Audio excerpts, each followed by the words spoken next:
इस कार्यक्रम के पुण्यार्चक हैं माता पिता श्रीमान रूपचंद जी जैन, श्रीमती कमला जैन, दिनेश जैन, रेखा जैन, दिवेश जैन, दिशा जैन, गंगवाल परिवार, प्रवासी मुंबई, निवासी ब्यावर।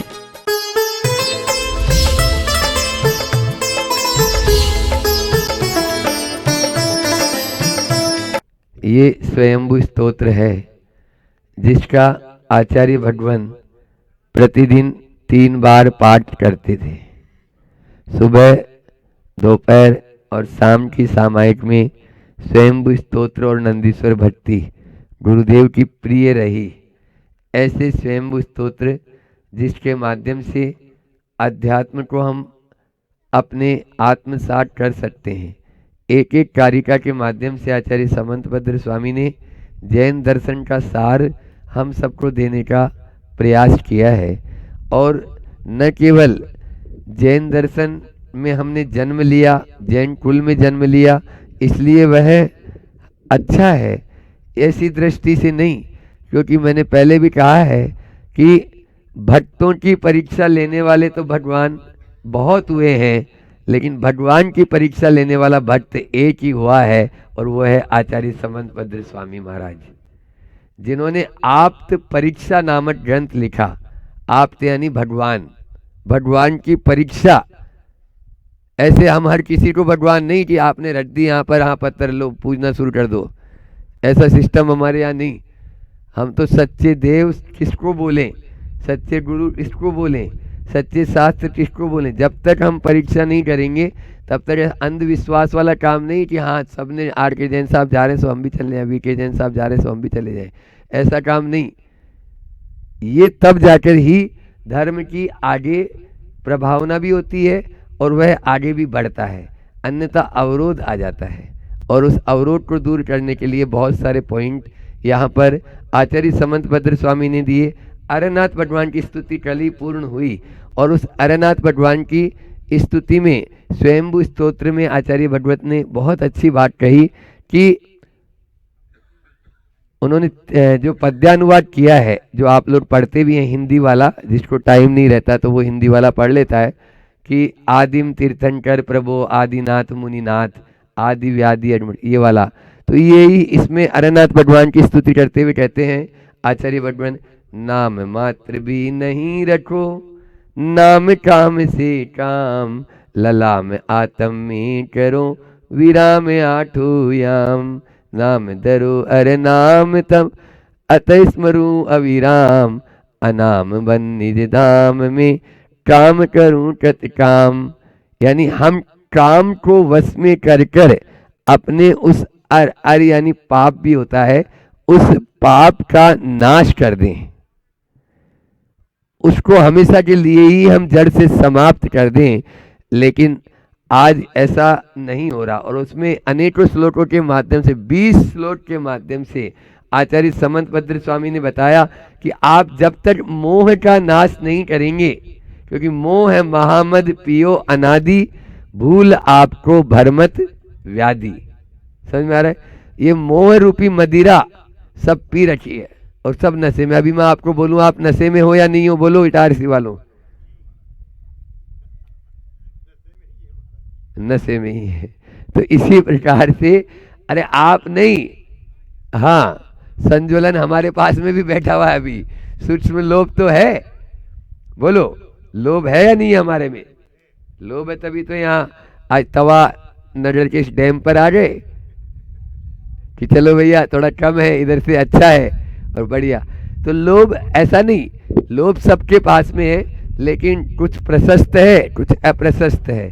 तो अप्रशस्तता की ओर तो न जाएं। प्रथम चरण में हम अशुभ को छोड़ दें और शुभ की ओर आ जाएं।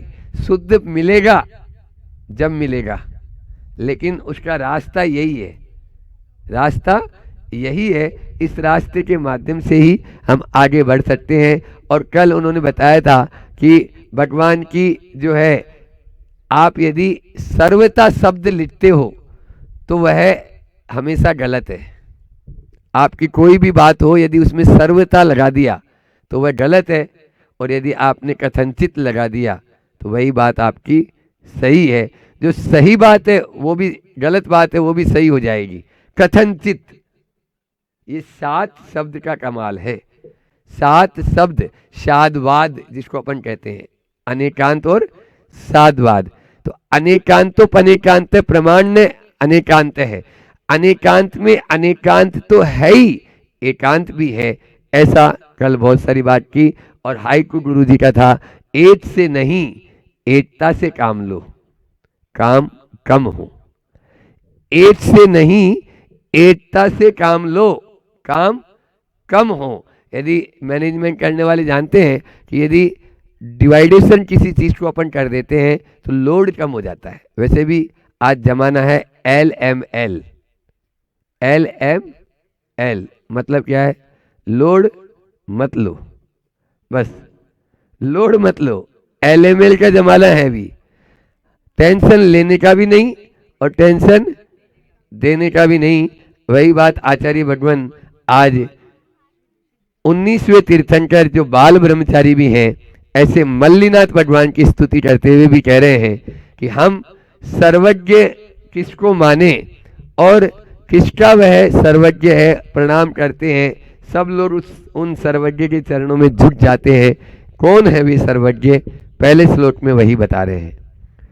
यस्य महर्षि सकल पदार्थ प्रत्यवबोध है समझनि साक्षात् सामरमृत्यम जगदपि सर्वम प्रांजलि भूत्वा प्रणिपतति स्म। यस महर्षि, जिन महर्षियों ने, जिन विद्वानों ने सकल पदार्थ प्रत्यय बोध है, जो सकल पदार्थ है, जीवादि तत्व। पदार्थ कितने होते हैं बोलो? कौन बताएगा? पत्रकार जी बताएंगे। हाँ, तत्व कितने होते हैं? तत्व इधर देखो, इटारसी, तत्व कितने होते हैं? 7। उसमें 2 चीज और जोड़ दो तो पदार्थ हो जाते, 9 पदार्थ। कितने पदार्थ होते? 9 पदार्थ होते हैं। जीव, अजीव, आश्रव, बंध, संवर, निद्रा, मोक्ष, ये 7 तत्व हैं। इनमें पुण्य और पाप ये 2 और जोड़ दिए तो 9 पदार्थ। उन सकल पदार्थों को, या जो भी 3 लोक में जितने भी चराचर पदार्थ हैं, उन सब को जानने वाले हैं, प्रत्यक्ष जानने वाले हैं वे केवल, यानी साक्षात स्पष्ट रूप से। समझनी, ऐसे वे उत्पन्न हुआ है। जन, जन धातु होती है उत्पन्न होने में। सामर मृत्यम, सामर अमर और मृत्य, अमर यानी देव और मृत्य यानी मनुष्य। अपन कौन से लोक में रहते हैं? मृत्य लोक। ये कौन सा लोक है? मृत्य लोक। हाँ, मृत्य लोक यानी मध्य लोक भी बोलते, मृत्य लोक भी बोलते, निर्लोक भी बोलते, मनुष्य लोक। तो मृत्य यानी मनुष्य। तो देवों और मनुष्य से सहित सर्वमपि जगत, सभी संसार से प्रांजलि भूत्वा, बंदांजलि होकर, प्रणिपततिस में प्रणाम किया है। उन मल्लीनाथ भगवान की मैं शरण को प्राप्त हुआ हूँ। यहाँ पर आचार्य भगवान इस श्लोक के माध्यम से कह रहे हैं कि जिन्होंने सकल पदार्थों को जान लिया वे ही हमारे सर्वज्ञ हैं, वे ही हमारे जिनेंद्र भगवान हैं। जिन्होंने जाना ही नहीं, तब तक वो क्या रहते? मौन रहते हैं। क्या रहते? मौन रहते हैं। पद्यानुवाद में आचार्य श्री जी ने खुद ने बताया, बने महर्षि जब तुम में सुसुप्त जागृत योग हुआ, लोकालोकित करता अतुलनीय आलोक हुआ। इसीलिए बस सादर आकर अमरा कर नर जगत सभी, जोड़ करो को हुआ प्रणत तब पद में हूँ मुनि जगत अभी। मैं भी आपके चरणों में हे भगवान यहाँ से ही प्रणाम निवेदित करता हूँ, क्योंकि आपने सकल इस जहान के सब पदार्थों को जान लिया है। आप सब जानते हैं, जानन हारा है, लेकिन आप चिपटने वाले नहीं। हमारे में और उनमें क्या अंतर? हमारे में उनमें यही अंतर है, बहुत अंतर है कि हम कोई पदार्थ को जानते हैं तो पकड़ लेते हैं। प्रातःकाल भी मैंने बताया था, दर्पण होता है दर्पण, तो दर्पण समान बनो। स्वागत सबका, संजय किसी का नहीं। दर्पण क्या बोलता है? स्वागत सबका, संजय किसी का नहीं। जो भी आए उसका स्वागत है। यहाँ नदी बह रही है, ये नदी यदि दर्पण के सामने अभी रखेंगे तो दर्पण गीला हो जाएगा क्या?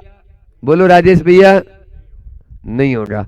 अच्छा, सामने वो पहाड़ भी नजर आ रहा है इधर, ये पहाड़ यदि मान लीजिए उस दर्पण में आएगा तो वो दर्पण भारी हो जाएगा क्या? बस ऐसा ही हमारा स्वभाव हो जाए तो फिर कहना ही क्या। हम तो क्या होता है, थोड़ा सा पानी आ जाए तो गीले हो जाते हैं, और थोड़ा सा कोई यदि मान लीजिए टिप्पणी कर दे यदि पहाड़ जैसी, तो खोल भी जाते हैं, खिल भी जाते हैं और खोल भी जाते हैं। यही हमारी कमजोरी है। संत कहते हैं अरे भैया तेरे से अच्छी तो ट्यूबलाइट अच्छी है। जो ट्यूबलाइट थोड़ी बजाएंगे, दबाएंगे बटन तो चलेगी, और नहीं तो बंद रहेगी। आप तो बिना दबाए ही तुरंत उठड़ जाते हैं। कई बार तो बात किसी और की हो रही है और कान का कच्चा होता है, अच्छा मेरे बारे में ऐसा बोल रहा है, देख लूंगा उसको, बाहर तो निकलने दे, अभी तो अंदर बैठा है। बोलो, तो इस प्रकार से हमारी ये परिणति हमको गर्त की ओर ले जाने वाली होती है। आज का तो 11 है, तो हम यहाँ से 4 बजे प्रस्थान कर देंगे।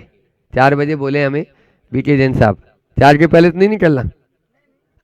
आप जितने बजे बोलो हमको तो कोई दिक्कत नहीं। गाड़ी खड़ी रे खड़ी, तैयार, चलो रे भैया।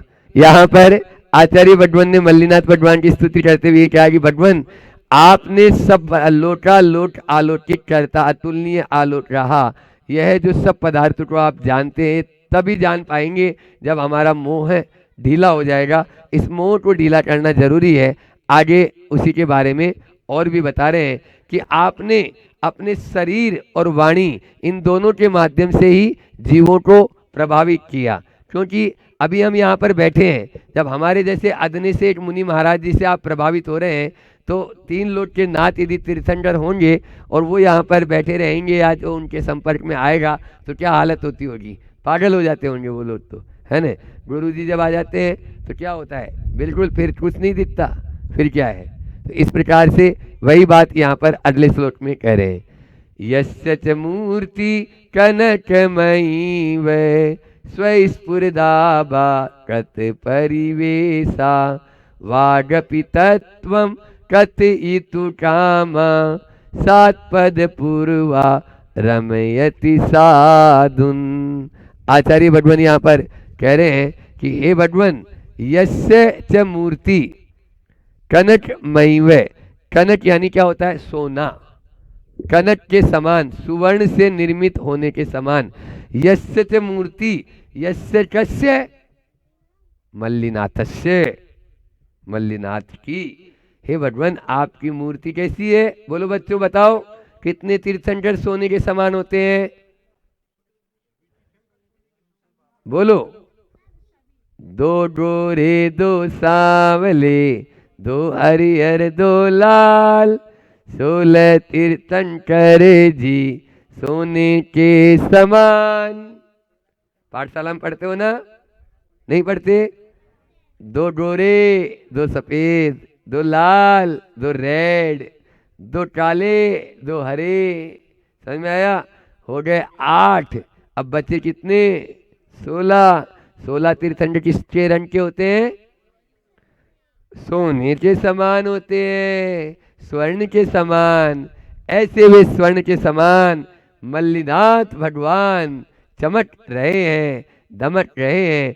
जो उनकी आभा में आ जाता है वो प्रभावित हुए बिना नहीं रहता। स्वर्ण के निर्मित, स्वर्ण से निर्मित के समान आपका जो, आपकी जो मूर्ति है, आपका जो शरीर है, वह शरीर की आकृति सबको प्रभावित है। स्वस्फुरदाबा कृत परिवेशा, यानी आपकी आभा से स्फुरिमान आभा मंडल, भामंडल, आप सबको कृत परिवेश, जो आपके परिवेश में आ जाता है उसको प्रभावित करते हैं। फिर आगे क्या कह रहे हैं?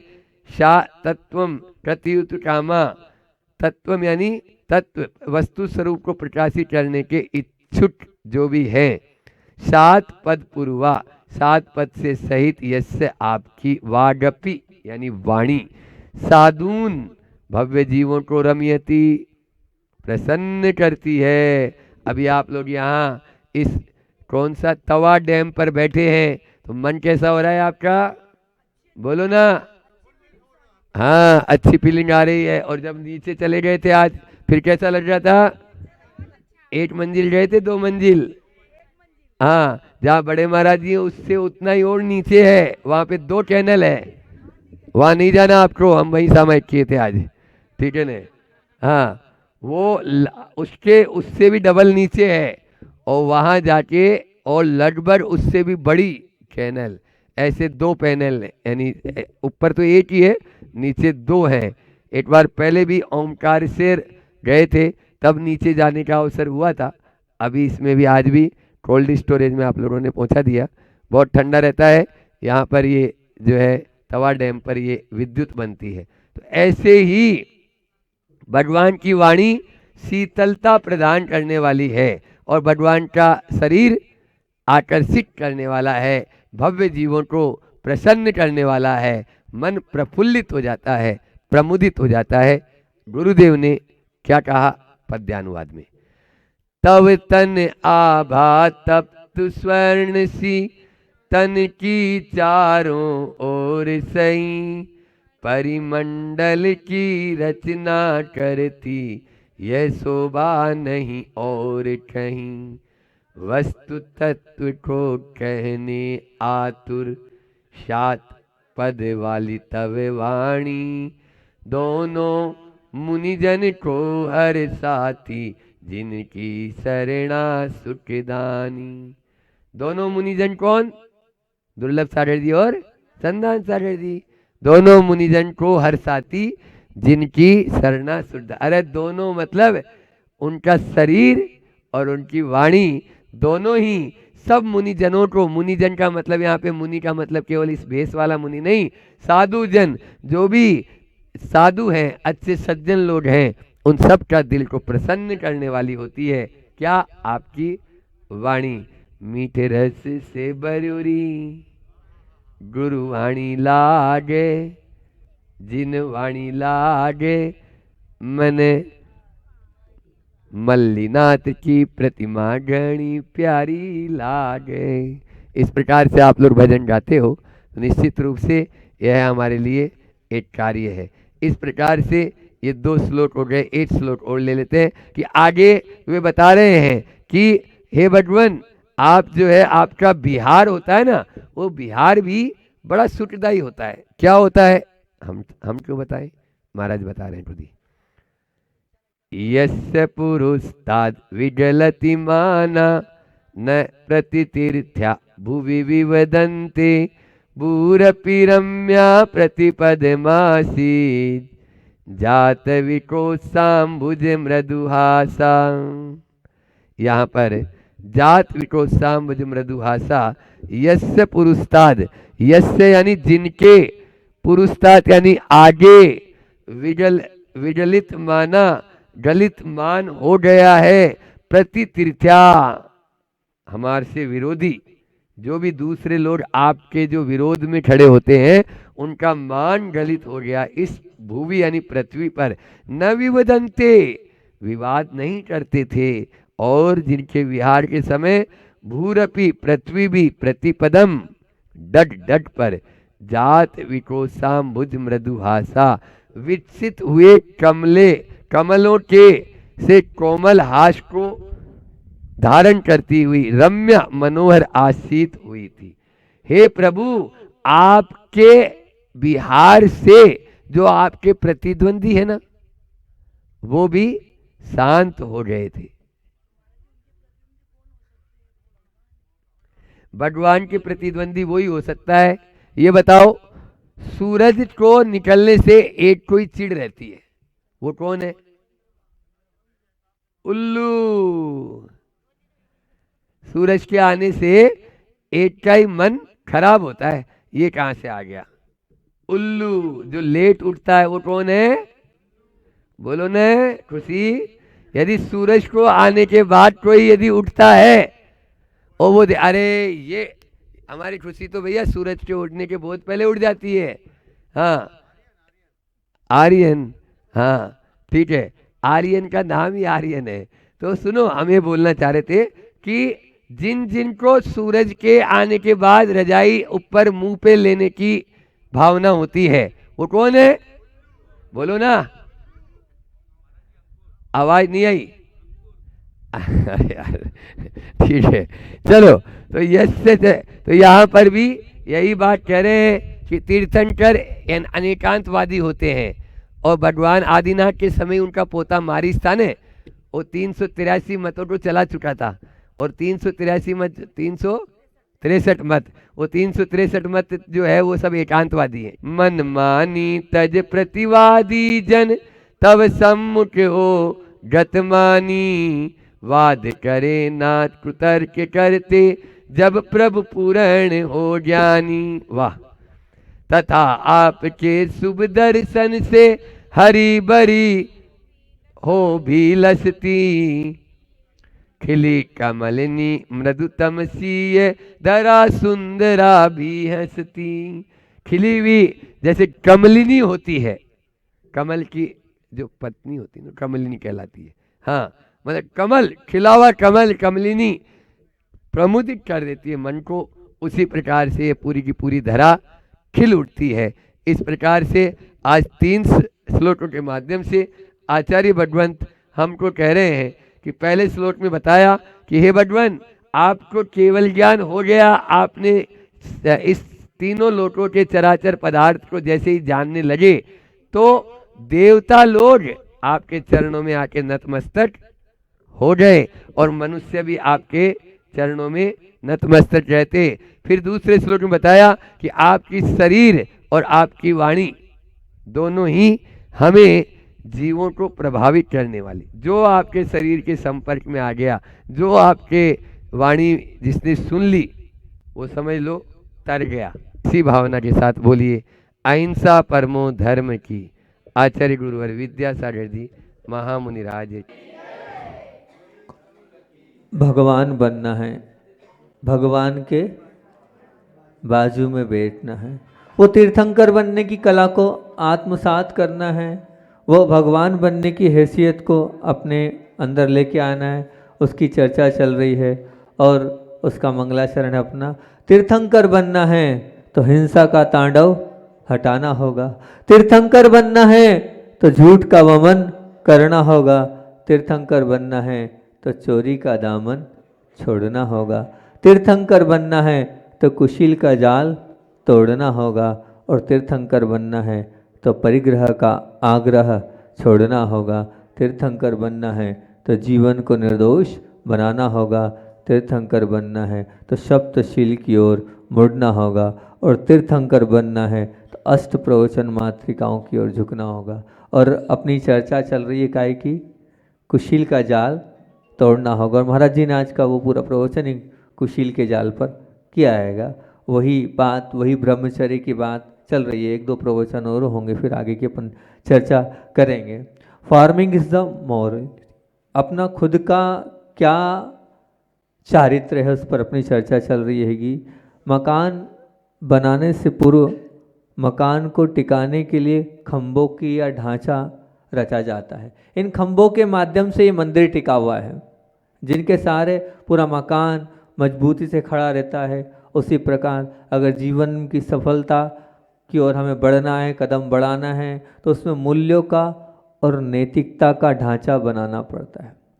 मूल्यों का और नैतिकता का ढांचा बनाना पड़ता है, क्योंकि मूल्य के ढांचे पर ही हमारे जीवन की इमारत मजबूती से खड़ी रहने वाली है, बिना मूल्य के नहीं। ताकतवर, मैंने एक बात उस दिन बोली थी कि ताकतवर की लोग तारीफ करते हैं, ताकतवर की लोग तारीफ करते हैं, धनवान से लोग ईर्ष्या करते हैं, परंतु विश्वास तो चारित्रवान का ही करते हैं, परंतु विश्वास तो चारित्रवान का ही करते हैं। क्या है ये चारित्र?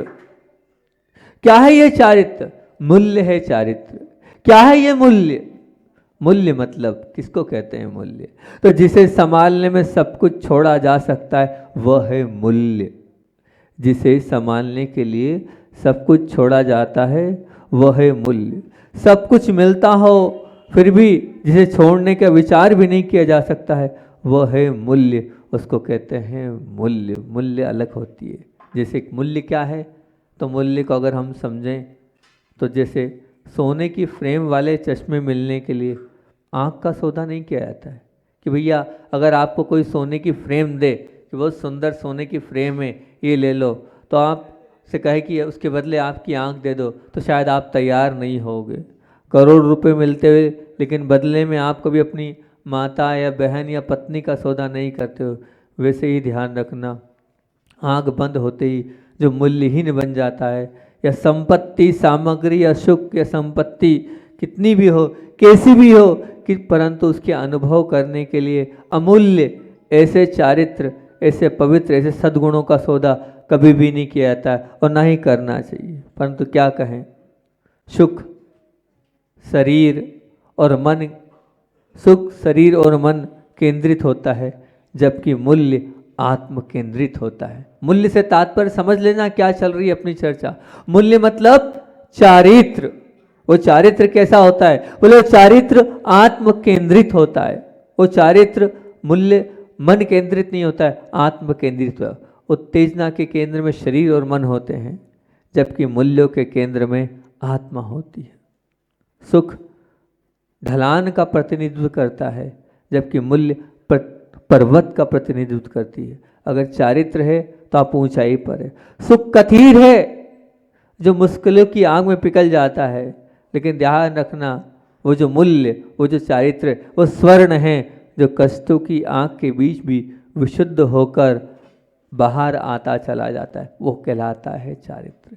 ये चारित्र क्यों बिगड़ रहा है? ढील ने ही संसार की रील बढ़ाई है।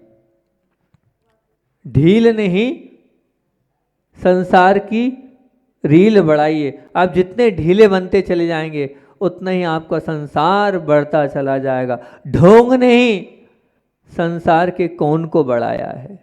जितना आप ढोंग करेंगे, वही बात, जितना आप दिखावा करेंगे, जितना आप अपने आप को प्रस्तुत करेंगे उतना ही आपका संसार का कोण बढ़ता चला जाएगा। रिझाने ने ही संसार में आपको रुलाया है और कुछ नहीं है। रिझाने ने ही आपके संसार को आप जो रुल रहे हो वो इसी कारण है। आप रिझाने में लगे हैं, आपका जीवन ढील में है, आपका जीवन ढोंग में है। जब तक ढील नहीं, अपने ढील से आप मुक्त नहीं होगे और ढोंग से आप छूटेंगे नहीं और रिझाने का स्वभाव आपका छूटेगा नहीं, तब तक आपका कल्याण ना हुआ है ना होगा। ध्यान रखना, वो अभी हाल जो बोला कि स्वर्ण कैसा होता है, जो कष्टों की आग के बीच भी विशुद्ध होकर बाहर आता है, वो स्वर्ण होता है।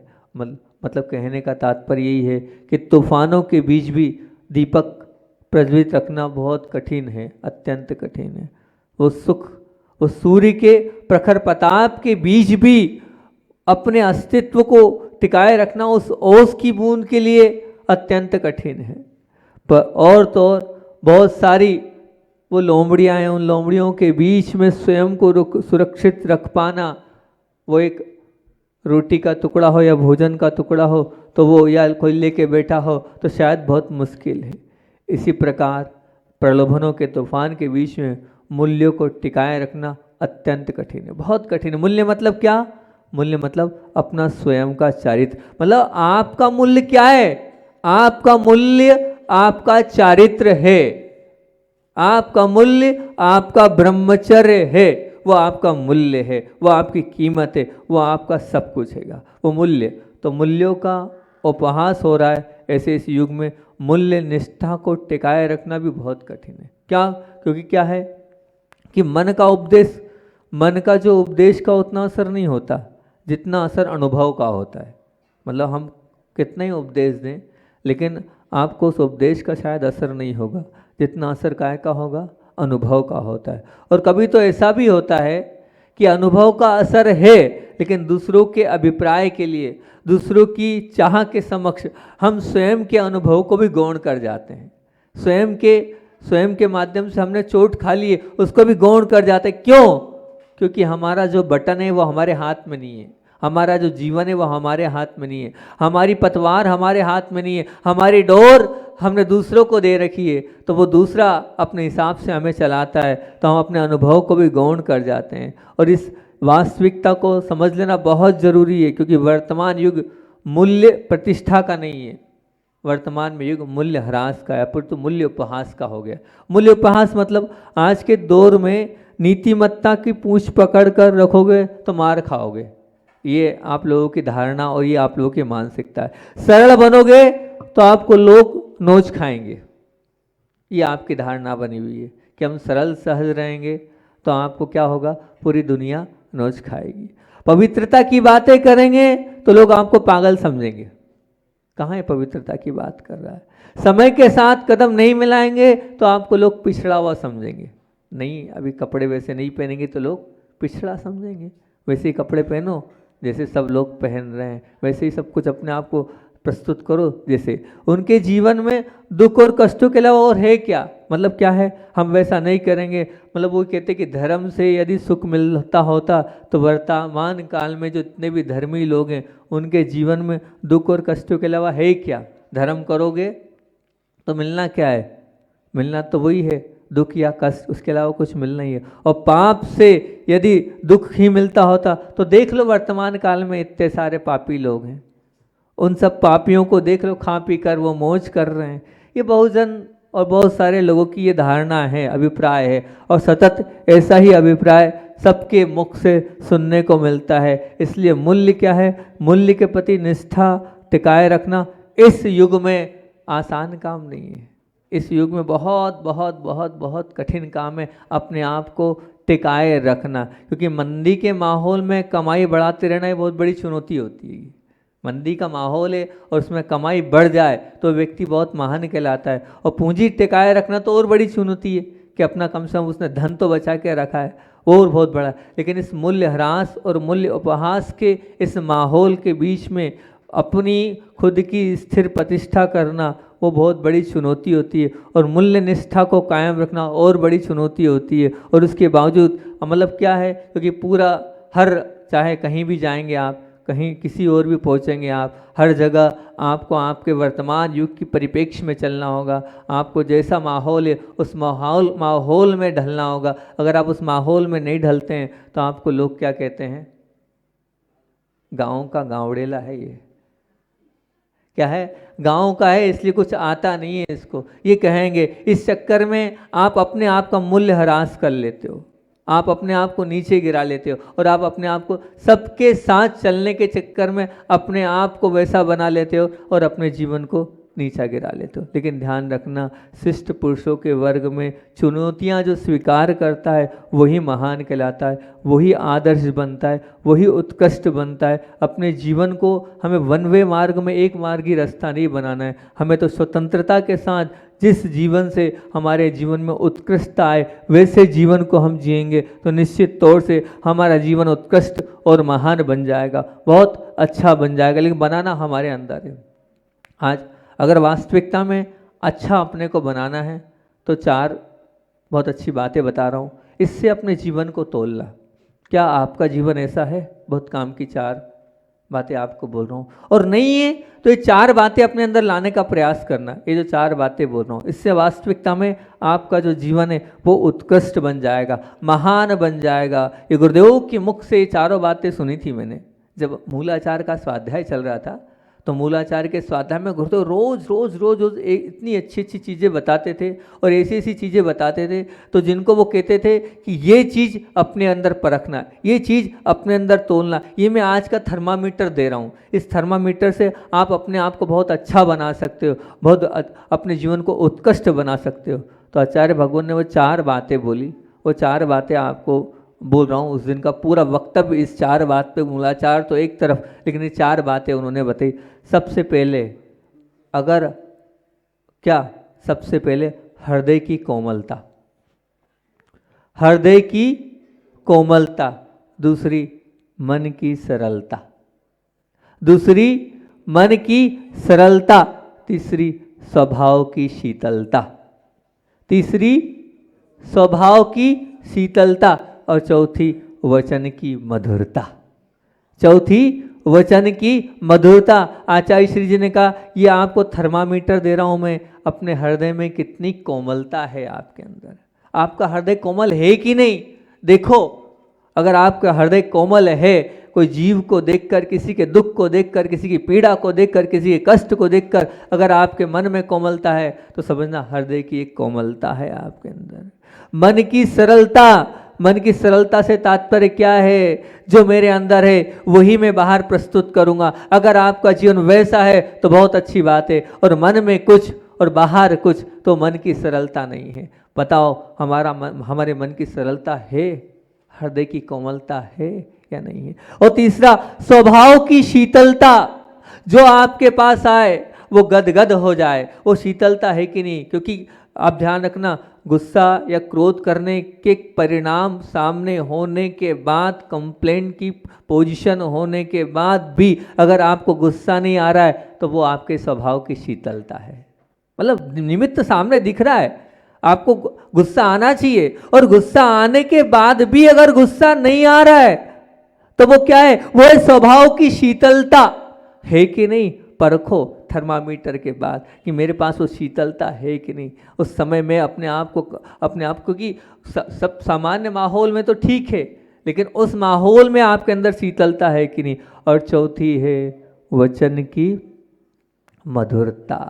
है आपके वचन में से मधुरता? इस प्रकार से आप बोलते हो कि बिल्कुल सामने वाला जो है वो गदगद हो जाए, सुनने की, वंस मोर, वो कहे कि एक बार और आपके मुख से बात। मैं ये बोलता हूँ कि अगर वचन की मधुरता है आपके पास, और किसी के पास समय नहीं है, बहुत काम की बात बोल रहा हूँ, और वो आपके पास 2 मिनट के लिए आया है, लेकिन इतना आपसे अट्रैक्ट हो गया वो आपके वचनों से कि 2 मिनट की जगह वो आधा घंटा बैठ के चले जाए। 2 मिनट आया है, समय नाम की चीज़ नहीं है, लेकिन बैठ जाए और आधा घंटा आपके पास बैठ जाए। 2 मिनट का समय था लेकिन वो आधा घंटा आपको दे दे, तो क्या है? वचनों की मधुरता। ऐसी वचनों की मधुरता है आपके पास? बताओ, अगर ये वचनों की मधुरता है तो सच में आपका जीवन उत्कृष्टता है। ये 4 जो मैंने आपको थर्मामीटर पूज्य गुरुदेव के जो मूलाचार में सुने थे वो बताएं, वो आप ध्यान रखना। हृदय की कोमलता, मन की सरलता, हृदय की शीतल, स्वभाव की शीतलता और वचन की मधुरता। ये है तो समझना बहुत अच्छी बात है। लेकिन मूलाचार में एक बहुत अच्छी कारिका, ये उस कारिका में साधुओं के लिए कहा है वचन की मधुरता में। आचार्य भगवान का ये उसी वचन की मधुरता पर ही पूरा वक्तव्य था। और चल रही थी बात वचन गुप्ती की, भाषा समिति की। तो भाषा समिति में आचार्य श्री जी ने जो बात बोली थी कि गाथा को समझो कि वास्तविकता में भाषा समिति है, और ये कहा क्या भाषा मुनिराज की नहीं है, भाषा समिति सबकी होनी चाहिए। तो बोले कैसी भाषा समिति होनी चाहिए? उस भाषा समिति में आचार्य श्री जी ने बोला था, सबसे पहली बात देख लो, समझ लो, वास्तविकता में आप भी घर में रहकर भाषा समिति का पालन कर सकते हो। जरूरी नहीं कि साधक को ही या साधु को करना है। ये 6 बातें अगर है तो आपकी भाषा समिति है। और अगर आपकी भाषा समिति है तो ये मान के चलना, भाषा समिति मतलब क्या? भाषा समिति का तात्पर्य होता है अगर कर्मों की निर्जरा करना है और कर्मों को संवर करना है तो कर्मों के संवर का रास्ता बताया आचार्य उमा स्वामी महाराज ने। संवर मतलब समझते क्या होता है? कर्मों को रोकने का उपाय। संवर मतलब क्या? कर्मों को रोकने का उपाय, उसको कहते हैं संवर। मतलब कर्म अगर आपकी भाषा समिति है उतने समय तक कर्म जो हैं वो क्या होंगे? बंधेंगे नहीं। कर्म क्या होंगे? रुक जाएंगे। क्या बात कर दी? बिल्कुल, मतलब बोलते हुए भी आपके कर्म नहीं बंधेंगे।